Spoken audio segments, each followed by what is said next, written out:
श्री स्वामी समर्थ. जय जय स्वामी समर्थ. नमस्कार प्रिय स्वामी भक्तांनो. हा व्हिडिओ तुमच्या समोर असाच आला नाही किंवा हा कोणता योगायोग नाही. हा एक दैवी संकेत आहे जो स्वामींनी दिला आहे. याकडे अजिबात दुर्लक्ष करू नका. हा व्हिडिओ ज्याच्या नजरेस पडला त्याच्या एवढा भाग्यवान कोणी नसेल. स्वामी म्हणतायत, तू आजपर्यंत खूप दुःख भोगलेस हे मी माझ्या डोळ्यांनी पाहिलं आहे. पण लक्षात ठेव, जे काही घडते ते सर्व चांगल्यासाठीच होत असते. तुला कित्येकदा वाटते की स्वामी माझ्यासोबतच असे का करतात, पण जे काही घडले ते चांगल्यासाठी घडले आहे हे लक्षात ठेवा. जर तुमचे एखादे स्वप्न तुटले असेल तर लक्षात ठेवा, त्याहूनही तुमच्या आयुष्यात काहीतरी चांगले होणार आहे. एखादं नातं तुटलं असेल तर लक्षात ठेवा, त्याहूनही चांगलं नातं जोडलं जाणार आहे. आयुष्यात तुम्हाला एकटे पडल्यासारखे वाटले असेल तर लक्षात ठेवा, तुम्ही खूप विशेष व्यक्ती आहात. म्हणूनच तुम्हाला सगळ्यांपेक्षा वेगळं केलं गेलं आहे. तुमच्यासाठी स्वामींनी काहीतरी योजना केली आहे आणि तेच आता तुमच्या आयुष्यात घडणार आहे. जेव्हा पक्षाचे घरटे तुटते तेव्हा तो उडायला मजबूत होतो आणि तेव्हाच त्याला पुढे जाण्याबद्दल प्रेरणा मिळते. जेव्हा घनघोर अंधार पडतो तेव्हाच सूर्य आणखीन जास्त प्रकाश देतो. प्रिय बाळा, आयुष्य असेच सुंदर बनत नाही. त्यासाठी प्रार्थना, त्याग आणि प्रेमासारखे गुणधर्म अनुभवावे लागतात. हा संसार नश्वर आहे, हा देह सुद्धा नश्वर आहे, पण आपले कर्म अमर आहेत. ते भोगूनच संपवावे लागतात. जे झाले त्यावर चिंता करत बसू नकोस. आजची चिंता उद्याचा दिवस खराब करते. त्यामुळे आता काय होईल, भविष्यात काय होईल याची चिंता करत बसू नकोस. तुला आता माझा आशीर्वाद प्राप्त होणार आहे आणि तुझे आयुष्य आता सुखमय होणार आहे. आजपासून चिंता नाही, भय नाही, फक्त माझे नाव मुखात ठेव, तरच तुला समाधान मिळेल. बाळा, आज मी तुला सांगणार आहे, मी तुझ्या रडण्यात, एकांतात प्रत्येक वेळेस तुझ्या सोबत असणार आहे. हेच वचन आज मी तुला दिले आहे. तुला सतत वाटते ना की माझे कोणी ऐकत नाही, माझी हाक स्वामींपर्यंत पोहोचत नाही. पण लक्षात घे, मी तुझी हाक ऐकली आहे. तू फक्त नाव घे, मी लगेच तुझ्या सोबत असेन. कधीही स्वतःला कमी समजू नकोस. फक्त माझ्यावर विश्वास आणि संयम ठेव. कितीही माझ्यावर रागवलास तरीही मी तुझी साथ कधीच सोडणार नाही. कारण तू कितीही दुःखात असलास तरी माझे नाव घेणं सोडलं नाहीस. त्यामुळे मीही तुझा हात कधीच सोडणार नाही. माझ्या बाळा, आजपासून तू फक्त माझ्या या मंत्राचा जप करत राहा. मी तुझे नशीब बदलणारच आहे. मी तुझ्या आयुष्यात लवकरच मोठा चमत्कार घडवून आणणार आहे. मला माहिती आहे तुझ्यावर खूप मोठे कर्ज झाले आहे आणि या कर्जात तू बुडाला आहेस. तुला यातून बाहेर कसे निघावे याचा मार्ग सापडत नाही. तुझ्या लोकांनी तुझी साथ सोडली आहे. आता तुला एकटे पडल्यासारखे वाटत आहे. तुझ्याशी साधे कोणी नीट सुद्धा वागत नाही. तू आयुष्यात खूप कष्ट केलेस, पण तुझ्या चुकीच्या निर्णयाने तुला फायदा झाला नाही आणि त्या निर्णयाने तुझे संपूर्ण आयुष्यच बदलले आहे. तुला यातून निघण्याचा मार्ग म्हणजे हा माझा मंत्र आहे. याचे तू रोज नामस्मरण करत राहा. तुला नक्कीच फायदा होईल. तुला सध्याच्या परिस्थितीतून बाहेर काढण्यासाठी मी हा व्हिडिओ तुझ्यापर्यंत पाठवला आहे.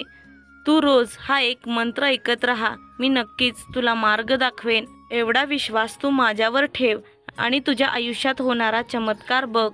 तुला आयुष्यात ते सर्व काही मिळेल ज्याची तू कधी कल्पनाही केली नव्हतीस. जे स्वप्न तू पाहिले होतेस ते आता सत्यात उतरणार आहे. मी तुझ्या प्रत्येक मार्गावर उभा आहे. तू जेव्हा माझे नामस्मरण करतो तेव्हा माझा अधिकच आशीर्वाद तुला प्राप्त होतो. माझ्या लेकरा, आज मी तुला गुपित असा एक मंत्र देणार आहे. त्याकडे दुर्लक्ष करू नकोस. मग माझा हा मंत्र तुझ्या आयुष्यात फळाला येईल. तू या मंत्राकडे लक्ष देऊन मन केंद्रित करून ऐक. माझं नाव म्हणजे सकारात्मक ऊर्जा आहे. माझे नाव म्हणजे वाईटावर चांगल्याचा विजय आहे. तुला कधी एकटं वाटलं, अपमान झाला तर नाराज होऊ नकोस. माझ्या लेकरा, मी तुझ्यासाठीच आहे. तू ज्या गोष्टीकडे जास्त लक्ष देशील तेच तुझ्या आयुष्यात घडणार आहे. तू जिथे जाशील तिथे माझी कृपा तुला मिळेल. त्यामुळे तुझे लक्ष फक्त माझ्या चरणांशी असू दे. विश्वास ठेव, तुझी सगळी संकटे दूर होतील. तू फक्त सकारात्मक विचार कर आणि या माझ्या मंत्राचा जप करत राहा. मग बघ, तुला आयुष्यात फक्त सुख आणि सुखच मिळेल. कारण माझ्या नामस्मरणात जेवढी शक्ती आहे तेवढी शक्ती कशातही नाही. अशी शक्ती तू कितीही पूजापाठ केले तरी तुला मिळणार नाही. तू फक्त मला एक हाक दे, मी तुझ्यासाठी लगेच धावून येईन. मी तुझ्या हाकेची वाटच बघत आहे. मी तुझ्यासाठी जे योजले आहे ते आता सत्यात उतरवायचे आहे. तू हा मंत्र संपूर्ण ऐक आणि माझा चमत्कार अनुभव. जेव्हा तू हा मंत्र संपूर्ण ऐकशील तेव्हाच तुझ्या आयुष्यात मी योजलेला चमत्कार घडेल. माझ्या प्रिय बाळा, हा मंत्र मी तुझ्यासाठी घेऊन आलो आहे. तू जर हा दुर्लक्षित करशील तर तुला पुन्हा मिळणार नाही. त्यामुळे श्रद्धेने ऐकत राहा.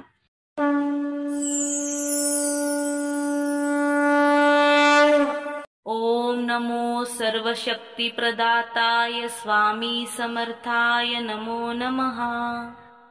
ओम नमो सर्वशक्तिप्रदाताय स्वामी समर्थाय नमो नमः. ओम नमो सर्वशक्तिप्रदाताय स्वामी समर्थाय नमो नमः. ओम नमो सर्वशक्तिप्रदाताय स्वामी समर्थाय नमो नमः. ओम नमो सर्वशक्तिप्रदाताय स्वामी समर्थाय नमो नमः. ओम नमो सर्वशक्तिप्रदाताय स्वामी समर्थाय नमो नमः. ओम नमो सर्वशक्तिप्रदाताय स्वामी समर्थाय नमो नमः. ओम नमो सर्वशक्तिप्रदाताय स्वामी समर्थाय नमो नमः. ओम नमो सर्वशक्तिप्रदाताय स्वामी समर्थाय नमो नमः. ओम नमो सर्वशक्तिप्रदाताय स्वामी समर्थाय नमो नमः. ओम नमो सर्वशक्तिप्रदाताय स्वामी समर्थाय नमो नमः. ओम नमो सर्वशक्तिप्रदाताय स्वामी समर्थाय नमो नमः. ओम नमो सर्वशक्तिप्रदाताय स्वामी समर्थाय नमो नमः. ओम नमो सर्वशक्तिप्रदाताय स्वामी समर्थाय नमो नमः. ओम नमो सर्वशक्तिप्रदाताय स्वामी समर्थाय नमो नमः. ओम नमो सर्वशक्तिप्रदाताय स्वामी समर्थाय नमो नमः. ओम नमो सर्वशक्तिप्रदाताय स्वामी समर्थाय नमो नमः. ओम नमो सर्वशक्तिप्रदाताय स्वामी समर्थाय नमो नमः. ओम नमो सर्वशक्तिप्रदाताय स्वामी समर्थाय नमो नमः. ओम नमो सर्वशक्तिप्रदाताय स्वामी समर्थाय नमो नमः. ओम नमो सर्वशक्तिप्रदाताय स्वामी समर्थाय नमो नमः. ओम नमो सर्वशक्तिप्रदाताय स्वामी समर्थाय नमो नमः. ओम नमो सर्वशक्तिप्रदाताय स्वामी समर्थाय नमो नमः. ओम नमो सर्वशक्तिप्रदाताय स्वामी समर्थाय नमो नमः. ओम नमो सर्वशक्तिप्रदाताय स्वामी समर्थाय नमो नमः. ओम नमो सर्वशक्तिप्रदाताय स्वामी समर्थाय नमो नमः. ओम नमो सर्वशक्तिप्रदाताय स्वामी समर्थाय नमो नमः. ओम नमो सर्वशक्तिप्रदाताय स्वामी समर्थाय नमो नमः. ओम नमो सर्वशक्तिप्रदाताय स्वामी समर्थाय नमो नमः. ओम नमो सर्वशक्तिप्रदाताय स्वामी समर्थाय नमो नमः. ओम नमो सर्वशक्तिप्रदाताय स्वामी समर्थाय नमो नमः. ॐ नमो सर्वशक्तिप्रदाताय स्वामी समर्थाय नमो नमः। ॐ नमो सर्वशक्तिप्रदाताय स्वामी समर्थाय नमो नमः। ॐ नमो सर्वशक्तिप्रदाताय स्वामी समर्थाय नमो नमः। ॐ नमो सर्वशक्तिप्रदाताय स्वामी समर्थाय नमो नमः। ॐ नमो सर्वशक्तिप्रदाताय स्वामी समर्थाय नमो नमः। ॐ नमो सर्वशक्तिप्रदाताय स्वामी समर्थाय नमो नमः। ॐ नमो सर्वशक्तिप्रदाताय स्वामी समर्थाय नमो नमः। ॐ नमो सर्वशक्तिप्रदाताय स्वामी समर्थाय नमो नमः। ॐ नमो सर्वशक्तिप्रदाताय स्वामी समर्थाय नमो नमः। ॐ नमो सर्वशक्तिप्रदाताय स्वामी समर्थाय नमो नमः। ॐ नमो सर्वशक्तिप्रदाताय स्वामी समर्थाय नमो नमः। ॐ नमो सर्वशक्तिप्रदाताय स्वामी समर्थाय नमो नमः। ॐ नमो सर्वशक्तिप्रदाताय स्वामी समर्थाय नमो नमः। ॐ नमो सर्वशक्तिप्रदाताय स्वामी समर्थाय नमो नमः।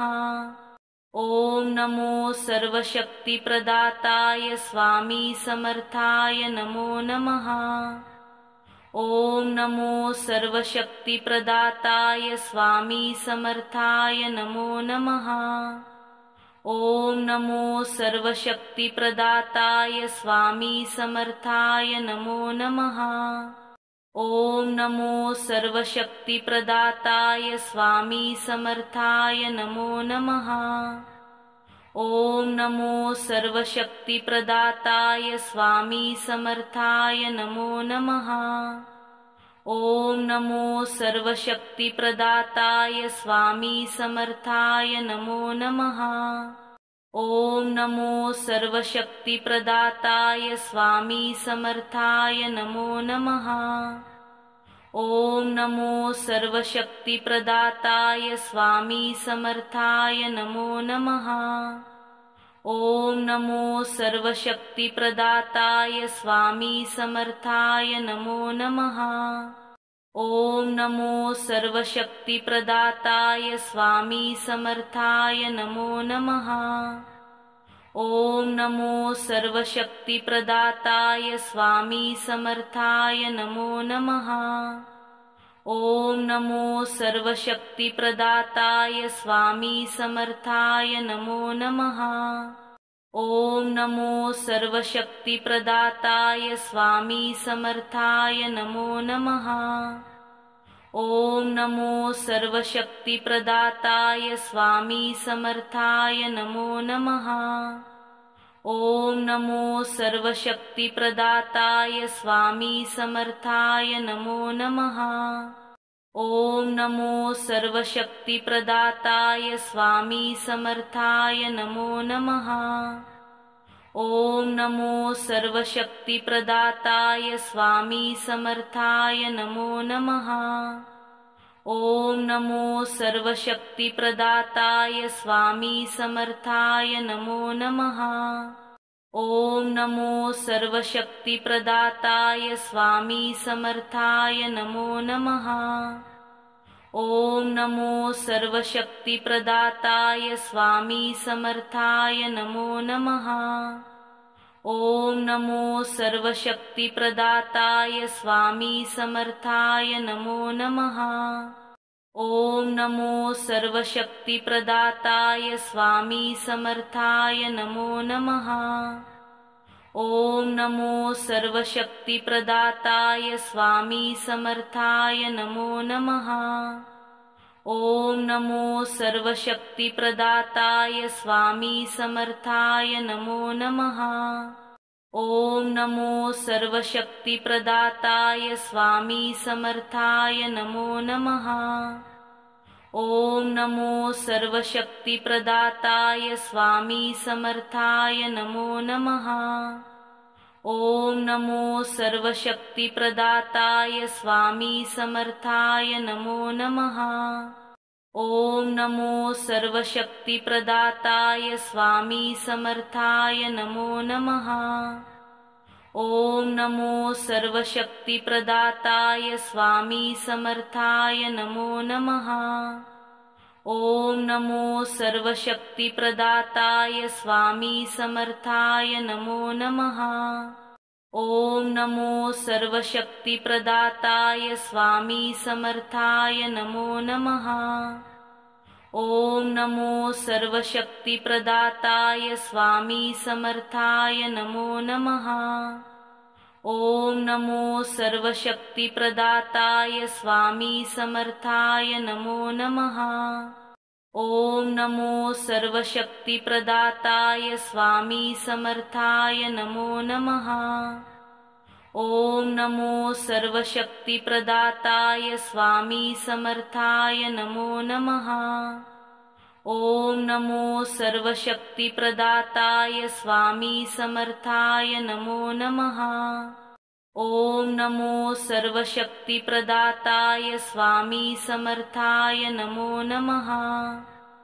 ॐ नमो सर्वशक्तिप्रदाताय स्वामी समर्थाय नमो नमः।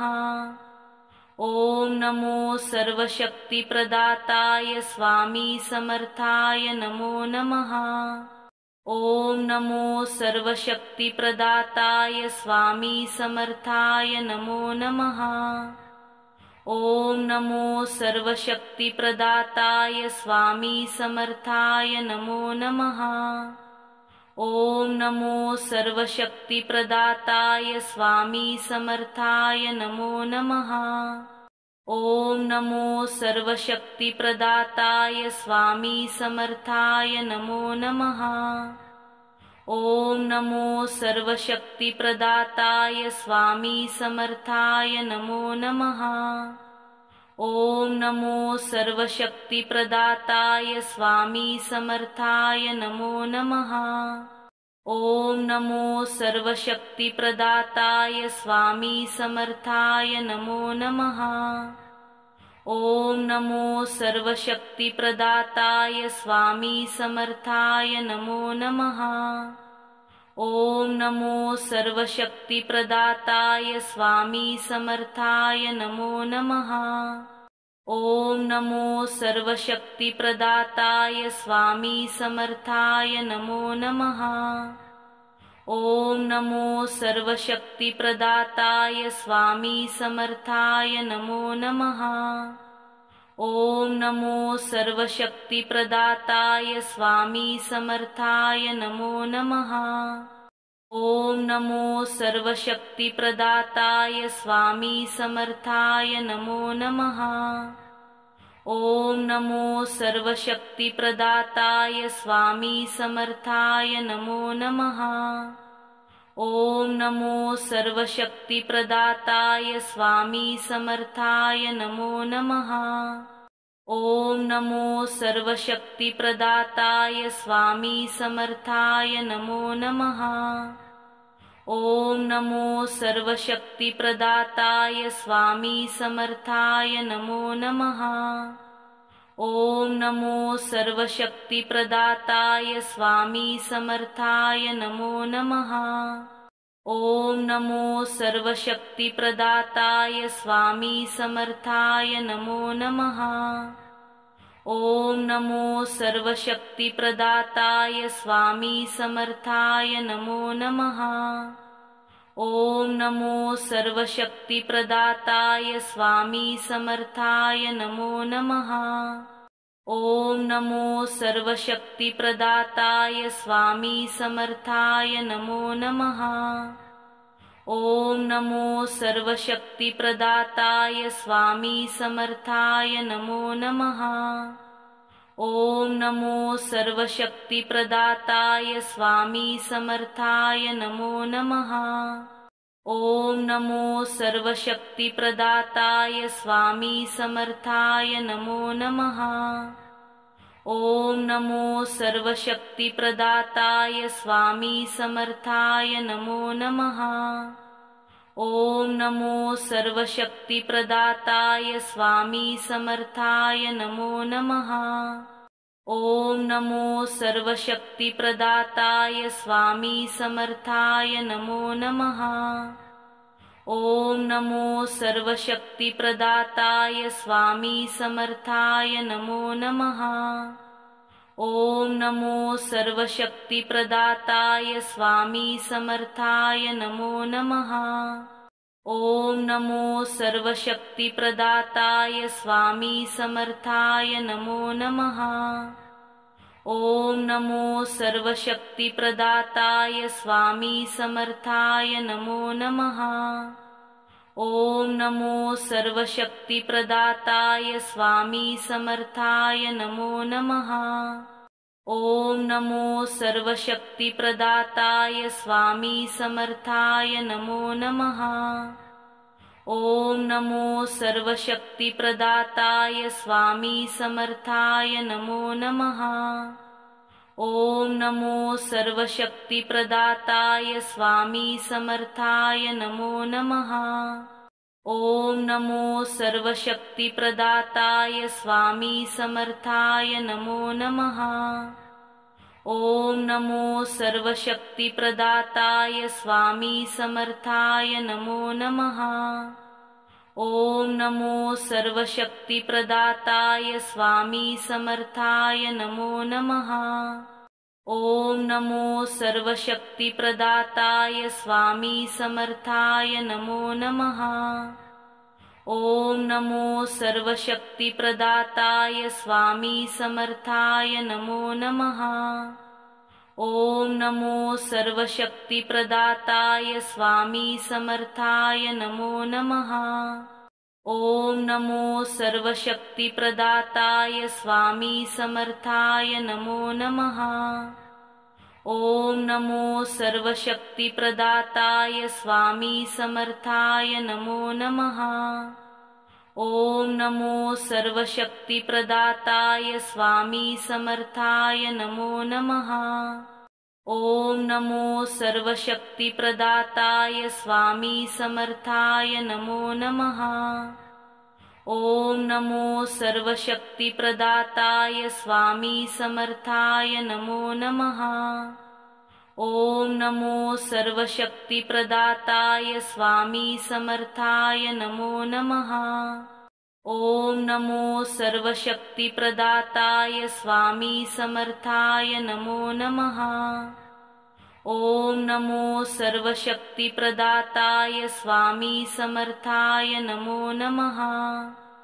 ॐ नमो सर्वशक्तिप्रदाताय स्वामी समर्थाय नमो नमः।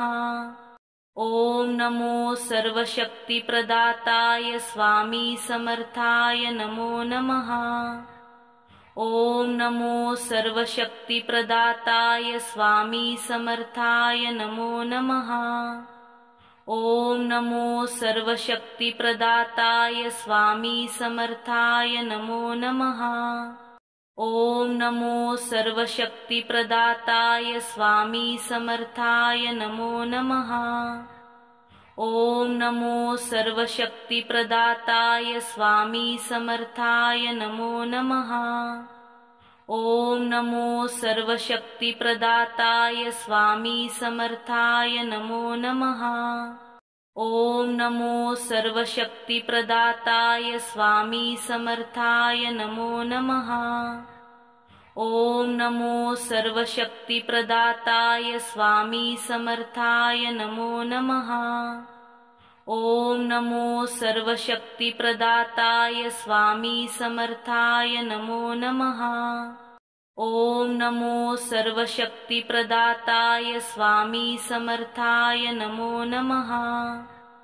ॐ नमो सर्वशक्तिप्रदाताय स्वामी समर्थाय नमो नमः। ॐ नमो सर्वशक्तिप्रदाताय स्वामी समर्थाय नमो नमः। ॐ नमो सर्वशक्तिप्रदाताय स्वामी समर्थाय नमो नमः। ॐ नमो सर्वशक्तिप्रदाताय स्वामी समर्थाय नमो नमः। ॐ नमो सर्वशक्तिप्रदाताय स्वामी समर्थाय नमो नमः। ॐ नमो सर्वशक्तिप्रदाताय स्वामी समर्थाय नमो नमः। ॐ नमो सर्वशक्तिप्रदाताय स्वामी समर्थाय नमो नमः। ॐ नमो सर्वशक्तिप्रदाताय स्वामी समर्थाय नमो नमः। ॐ नमो सर्वशक्तिप्रदाताय स्वामी समर्थाय नमो नमः। ॐ नमो सर्वशक्तिप्रदाताय स्वामी समर्थाय नमो नमः। ॐ नमो सर्वशक्तिप्रदाताय स्वामी समर्थाय नमो नमः। ॐ नमो सर्वशक्तिप्रदाताय स्वामी समर्थाय नमो नमः। ॐ नमो सर्वशक्तिप्रदाताय स्वामी समर्थाय नमो नमः। ॐ नमो सर्वशक्तिप्रदाताय स्वामी समर्थाय नमो नमः। ॐ नमो सर्वशक्तिप्रदाताय स्वामी समर्थाय नमो नमः। ॐ नमो सर्वशक्तिप्रदाताय स्वामी समर्थाय नमो नमः। ॐ नमो सर्वशक्तिप्रदाताय स्वामी समर्थाय नमो नमः। ॐ नमो सर्वशक्तिप्रदाताय स्वामी समर्थाय नमो नमः। ॐ नमो सर्वशक्तिप्रदाताय स्वामी समर्थाय नमो नमः। ॐ नमो सर्वशक्तिप्रदाताय स्वामी समर्थाय नमो नमः।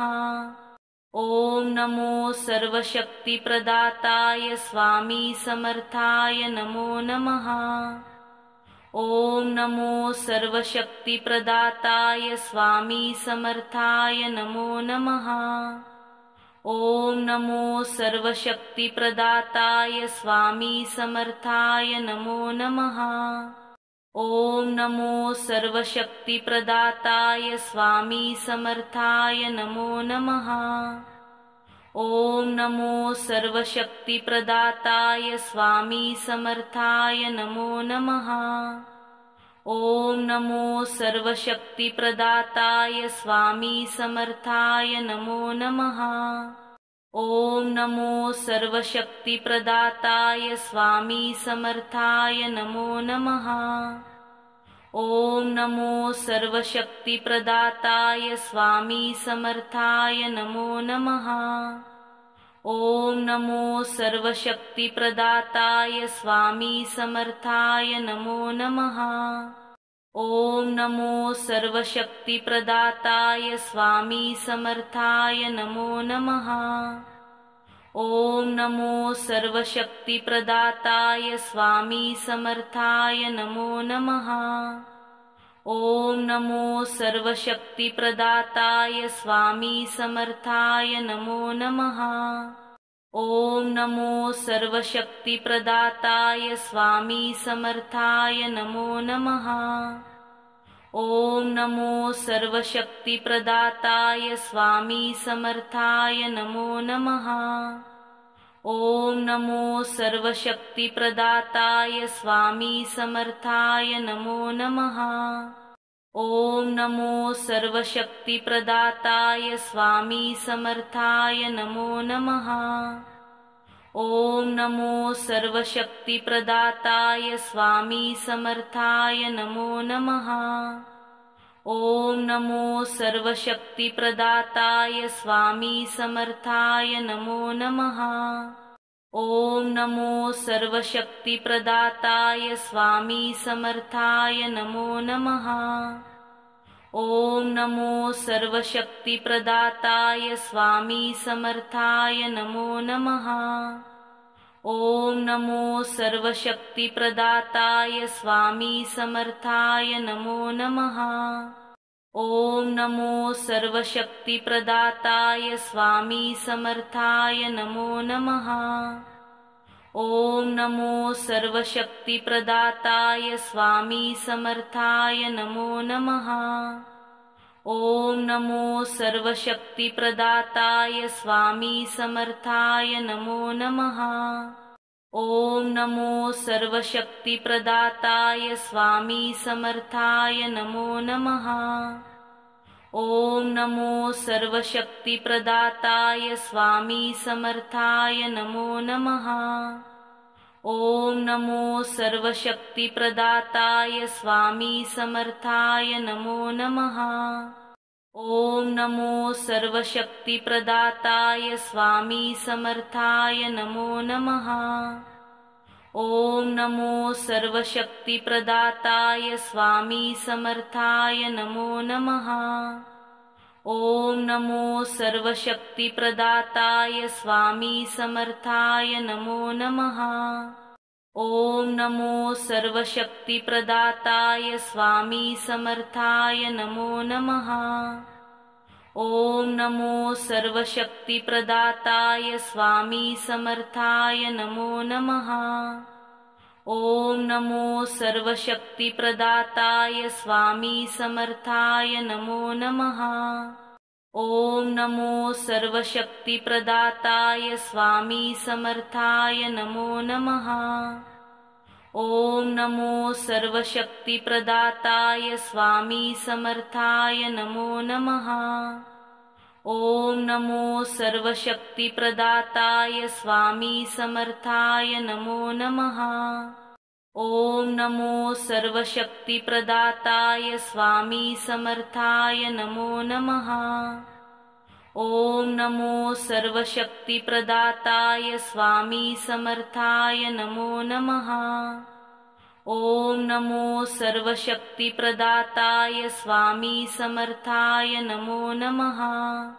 ॐ नमो सर्वशक्तिप्रदाताय स्वामी समर्थाय नमो नमः। ॐ नमो सर्वशक्तिप्रदाताय स्वामी समर्थाय नमो नमः। ॐ नमो सर्वशक्तिप्रदाताय स्वामी समर्थाय नमो नमः। ॐ नमो सर्वशक्तिप्रदाताय स्वामी समर्थाय नमो नमः। ॐ नमो सर्वशक्तिप्रदाताय स्वामी समर्थाय नमो नमः। ॐ नमो सर्वशक्तिप्रदाताय स्वामी समर्थाय नमो नमः। ॐ नमो सर्वशक्तिप्रदाताय स्वामी समर्थाय नमो नमः। ॐ नमो सर्वशक्तिप्रदाताय स्वामी समर्थाय नमो नमः। ॐ नमो सर्वशक्तिप्रदाताय स्वामी समर्थाय नमो नमः। ॐ नमो सर्वशक्तिप्रदाताय स्वामी समर्थाय नमो नमः। ॐ नमो सर्वशक्तिप्रदाताय स्वामी समर्थाय नमो नमः। ॐ नमो सर्वशक्तिप्रदाताय स्वामी समर्थाय नमो नमः। ॐ नमो सर्वशक्तिप्रदाताय स्वामी समर्थाय नमो नमः। ॐ नमो सर्वशक्तिप्रदाताय स्वामी समर्थाय नमो नमः। ॐ नमो सर्वशक्तिप्रदाताय स्वामी समर्थाय नमो नमः। ॐ नमो सर्वशक्तिप्रदाताय स्वामी समर्थाय नमो नमः। ॐ नमो सर्वशक्तिप्रदाताय स्वामी समर्थाय नमो नमः। ॐ नमो सर्वशक्तिप्रदाताय स्वामी समर्थाय नमो नमः। ॐ नमो सर्वशक्तिप्रदाताय स्वामी समर्थाय नमो नमः। ॐ नमो सर्वशक्तिप्रदाताय स्वामी समर्थाय नमो नमः। ॐ नमो सर्वशक्तिप्रदाताय स्वामी समर्थाय नमो नमः। ॐ नमो सर्वशक्तिप्रदाताय स्वामी समर्थाय नमो नमः। ॐ नमो सर्वशक्तिप्रदाताय स्वामी समर्थाय नमो नमः। ॐ नमो सर्वशक्तिप्रदाताय स्वामी समर्थाय नमो नमः। ॐ नमो सर्वशक्तिप्रदाताय स्वामी समर्थाय नमो नमः। ॐ नमो सर्वशक्तिप्रदाताय स्वामी समर्थाय नमो नमः। ॐ नमो सर्वशक्तिप्रदाताय स्वामी समर्थाय नमो नमः। ॐ नमो सर्वशक्तिप्रदाताय स्वामी समर्थाय नमो नमः। ॐ नमो सर्वशक्तिप्रदाताय स्वामी समर्थाय नमो नमः। ॐ नमो सर्वशक्तिप्रदाताय स्वामी समर्थाय नमो नमः। ॐ नमो सर्वशक्तिप्रदाताय स्वामी समर्थाय नमो नमः। ॐ नमो सर्वशक्तिप्रदाताय स्वामी समर्थाय नमो नमः। ॐ नमो सर्वशक्तिप्रदाताय स्वामी समर्थाय नमो नमः। ॐ नमो सर्वशक्तिप्रदाताय स्वामी समर्थाय नमो नमः। ॐ नमो सर्वशक्तिप्रदाताय स्वामी समर्थाय नमो नमः। ॐ नमो सर्वशक्तिप्रदाताय स्वामी समर्थाय नमो नमः। ॐ नमो सर्वशक्तिप्रदाताय स्वामी समर्थाय नमो नमः। ॐ नमो सर्वशक्तिप्रदाताय स्वामी समर्थाय नमो नमः। ॐ नमो सर्वशक्तिप्रदाताय स्वामी समर्थाय नमो नमः। ॐ नमो सर्वशक्तिप्रदाताय स्वामी समर्थाय नमो नमः। ॐ नमो सर्वशक्तिप्रदाताय स्वामी समर्थाय नमो नमः। ॐ नमो सर्वशक्तिप्रदाताय स्वामी समर्थाय नमो नमः। ॐ नमो सर्वशक्तिप्रदाताय स्वामी समर्थाय नमो नमः। ॐ नमो सर्वशक्तिप्रदाताय स्वामी समर्थाय नमो नमः। ॐ नमो सर्वशक्तिप्रदाताय स्वामी समर्थाय नमो नमः। ॐ नमो सर्वशक्तिप्रदाताय स्वामी समर्थाय नमो नमः। ॐ नमो सर्वशक्तिप्रदाताय स्वामी समर्थाय नमो नमः। ॐ नमो सर्वशक्तिप्रदाताय स्वामी समर्थाय नमो नमः। ॐ नमो सर्वशक्तिप्रदाताय स्वामी समर्थाय नमो नमः। ॐ नमो सर्वशक्तिप्रदाताय स्वामी समर्थाय नमो नमः। ॐ नमो सर्वशक्तिप्रदाताय स्वामी समर्थाय नमो नमः। ॐ नमो सर्वशक्तिप्रदाताय स्वामी समर्थाय नमो नमः। ॐ नमो सर्वशक्तिप्रदाताय स्वामी समर्थाय नमो नमः। ॐ नमो सर्वशक्तिप्रदाताय स्वामी समर्थाय नमो नमः। ॐ नमो सर्वशक्तिप्रदाताय स्वामी समर्थाय नमो नमः।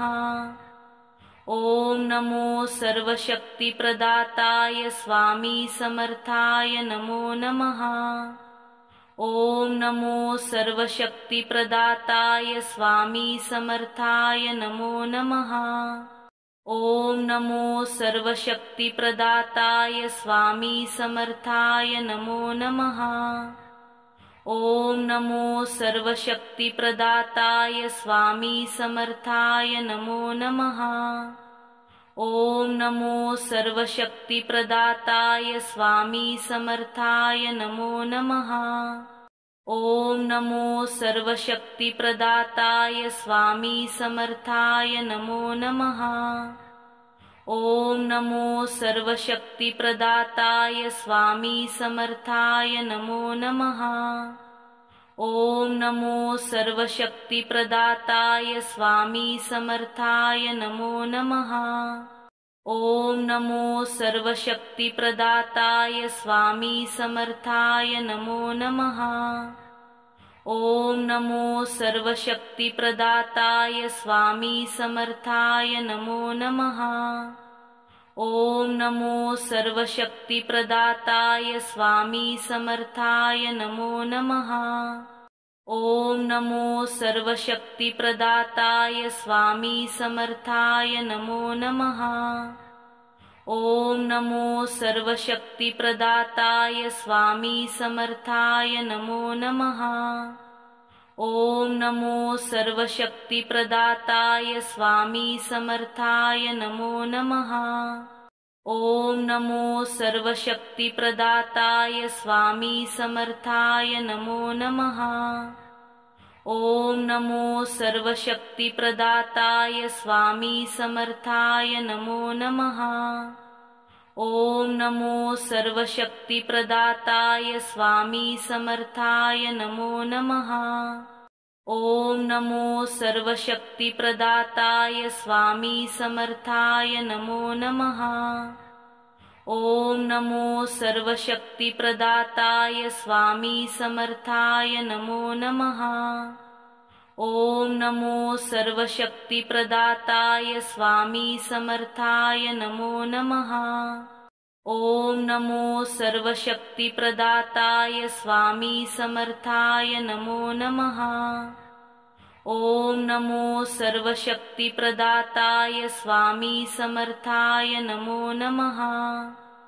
ॐ नमो सर्वशक्तिप्रदाताय स्वामी समर्थाय नमो नमः। ॐ नमो सर्वशक्तिप्रदाताय स्वामी समर्थाय नमो नमः। ॐ नमो सर्वशक्तिप्रदाताय स्वामी समर्थाय नमो नमः। ॐ नमो सर्वशक्तिप्रदाताय स्वामी समर्थाय नमो नमः। ॐ नमो सर्वशक्तिप्रदाताय स्वामी समर्थाय नमो नमः। ॐ नमो सर्वशक्तिप्रदाताय स्वामी समर्थाय नमो नमः।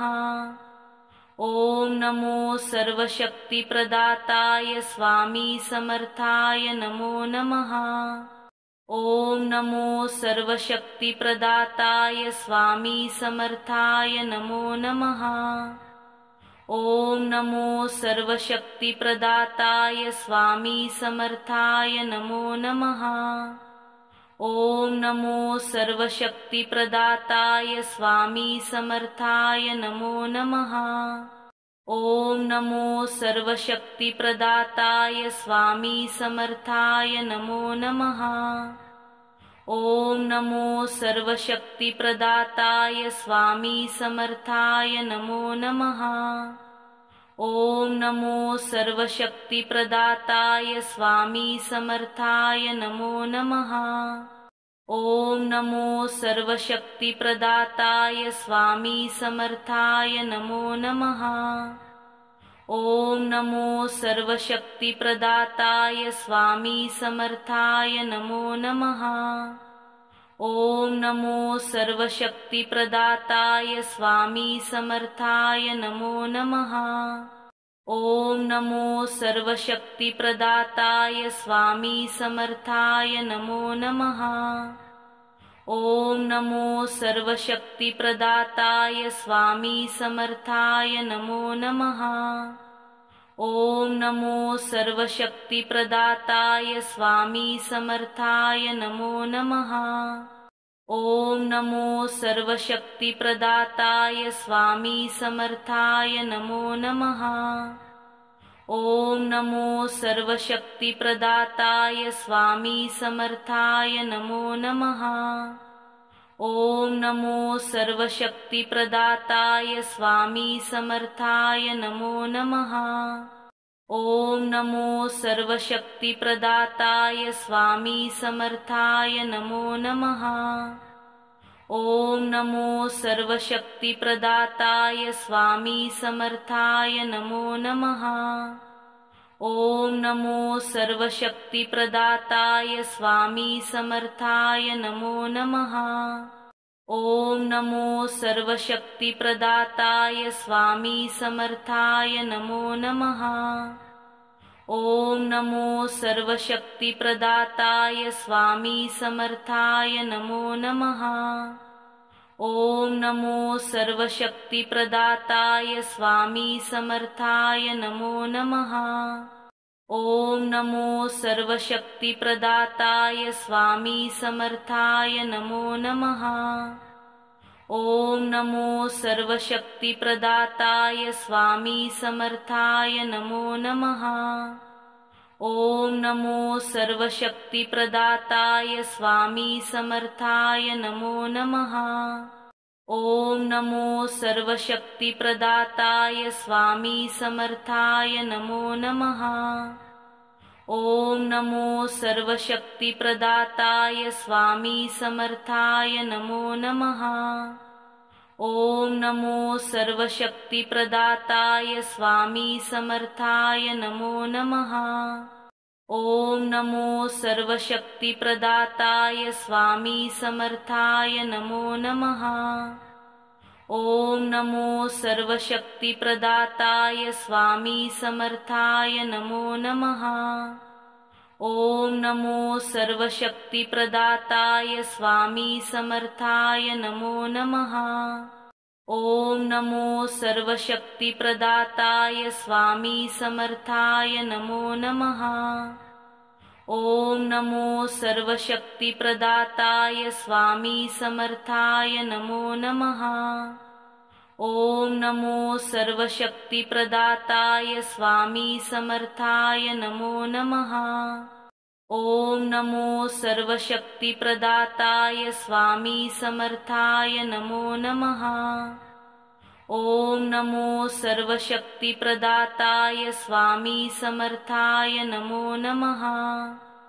ॐ नमो सर्वशक्तिप्रदाताय स्वामी समर्थाय नमो नमः। ॐ नमो सर्वशक्तिप्रदाताय स्वामी समर्थाय नमो नमः। ॐ नमो सर्वशक्तिप्रदाताय स्वामी समर्थाय नमो नमः। ॐ नमो सर्वशक्तिप्रदाताय स्वामी समर्थाय नमो नमः। ॐ नमो सर्वशक्तिप्रदाताय स्वामी समर्थाय नमो नमः। ॐ नमो सर्वशक्तिप्रदाताय स्वामी समर्थाय नमो नमः। ॐ नमो सर्वशक्तिप्रदाताय स्वामी समर्थाय नमो नमः। ॐ नमो सर्वशक्तिप्रदाताय स्वामी समर्थाय नमो नमः। ॐ नमो सर्वशक्तिप्रदाताय स्वामी समर्थाय नमो नमः। ॐ नमो सर्वशक्तिप्रदाताय स्वामी समर्थाय नमो नमः। ॐ नमो सर्वशक्तिप्रदाताय स्वामी समर्थाय नमो नमः। ॐ नमो सर्वशक्तिप्रदाताय स्वामी समर्थाय नमो नमः। ॐ नमो सर्वशक्तिप्रदाताय स्वामी समर्थाय नमो नमः। ॐ नमो सर्वशक्तिप्रदाताय स्वामी समर्थाय नमो नमः। ॐ नमो सर्वशक्तिप्रदाताय स्वामी समर्थाय नमो नमः। ॐ नमो सर्वशक्तिप्रदाताय स्वामी समर्थाय नमो नमः। ॐ नमो सर्वशक्तिप्रदाताय स्वामी समर्थाय नमो नमः। ॐ नमो सर्वशक्तिप्रदाताय स्वामी समर्थाय नमो नमः। ॐ नमो सर्वशक्तिप्रदाताय स्वामी समर्थाय नमो नमः। ॐ नमो सर्वशक्तिप्रदाताय स्वामी समर्थाय नमो नमः।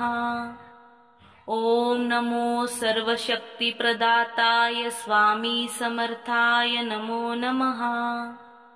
ॐ नमो सर्वशक्तिप्रदाताय स्वामी समर्थाय नमो नमः। ॐ नमो सर्वशक्तिप्रदाताय स्वामी समर्थाय नमो नमः। ॐ नमो सर्वशक्तिप्रदाताय स्वामी समर्थाय नमो नमः।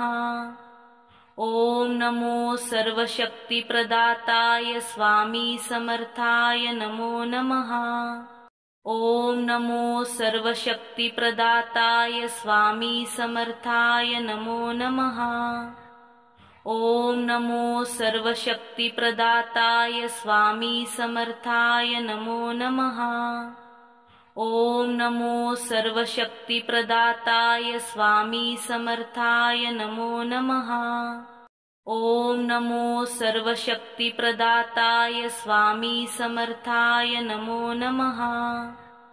ॐ नमो सर्वशक्तिप्रदाताय स्वामी समर्थाय नमो नमः। ॐ नमो सर्वशक्तिप्रदाताय स्वामी समर्थाय नमो नमः।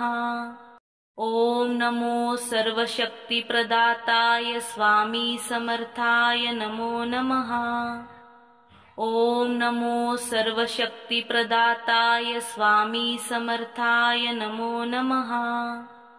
ॐ नमो सर्वशक्तिप्रदाताय स्वामी समर्थाय नमो नमः। ॐ नमो सर्वशक्तिप्रदाताय स्वामी समर्थाय नमो नमः।